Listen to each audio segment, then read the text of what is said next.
Et donc là, après, il faut ouvrir le champ opératoire, donc tenir les champs, tenir les berges de la plaie avec des écarteurs. Et donc ça, c'est le travail de l'interne.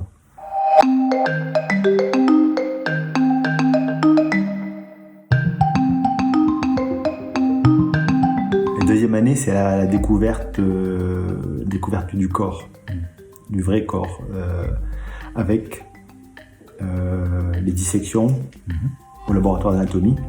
On nous conseillait, c'était pas obligatoire, mais on nous conseillait de faire les dissections à main nue, c'est-à-dire sans gants. Je crois que c'était pour être vraiment qu'il n'y ait pas de barrière vraiment entre nous, futurs médecins, et puis le corps, même le corps mort. Et c'est extrêmement quand même agressif, hein. Enfin violent un petit peu. Tout de suite on nous disait voilà, c'est ça votre métier, toucher des corps, mettre les mains dedans, même si ça vous répugne, et vous devrez le faire du mieux que vous pouvez. Voilà. Donc ça, c'était la deuxième année. Et puis après, tu as la formation avec les cours, les livres, les conférences, puis tu as l'internat, et puis ensuite, tu arrives, tu es interne. La formation, elle se passe dans les stages. C'est des stages de 6 mois. Et tu vois faire des chirurgiens, qui sont soit chefs de clinique, soit les professeurs. En fait, tu vas faire par mimétisme. Pour travailler sur un organe, il faut ouvrir la peau, puis aller faire se frayer un chemin jusqu'à l'organe. Et donc là, après, il faut ouvrir le champ opératoire, donc tenir les champs avec des écarteurs. Et donc ça, c'est le travail de l'interne. Et donc en fait, on est un travail très passif, où on est spectateur et où on découvre vraiment l'intérieur, on découvre le corps en train de vivre, des organes qu'on ne connaissait qu'en dessin. Il y a des endroits où, oui, effectivement, les internes faisaient tout de suite. Moi, non, ça a été... j'ai regardé beaucoup. Moi, ça m'allait bien de regarder comment les autres faisaient, de regarder les gestes qu'ils faisaient, de regarder comment on installe un patient sur une table d'intervention pour que le chirurgien soit dans les meilleures conditions pour faire son intervention. Ça me correspondait. Il y a d'autres personnes qui veulent faire tout de suite.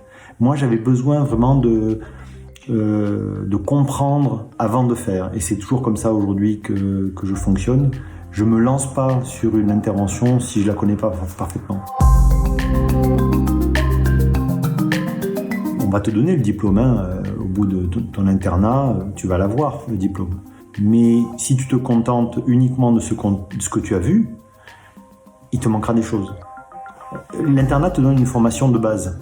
Moi, ça ne me suffisait pas et tu es obligé d'aller voir ailleurs des choses qu'on ne fait pas à Nancy, par exemple. Et donc, tu construis encore ta formation en allant dans les congrès, en regardant des bouquins. On ne te met pas tout dans le bec. C'est-à-dire que c'est à toi aussi à aller chercher la formation. L'information et la formation. La formation, elle se passe, oui, par compagnonnage. C'est-à-dire qu'il faut que tu aies la chance d'avoir fait des rencontres et que tu aies fait les bonnes rencontres. C'est-à-dire que ce sont des gens qui auront eu cette générosité de vouloir te donner des choses. Et puis après, les rencontres, il faut les provoquer. Si tu as une idée en tête, tu as envie de développer telle activité ou de faire telle intervention, après tu vas frapper à la porte des chirurgiens et puis tu leur dis voilà, est-ce que je pourrais venir voir. Aujourd'hui, quand j'opère, je sais exactement ce que je dois à un tel ou à tel autre. La chance que j'aimerais avoir, c'est de pouvoir transmettre aussi, peut-être être le maillon. Et pour pouvoir ensuite dire tiens, viens, je te montre comment on fait telle opération et voilà. Et ouais.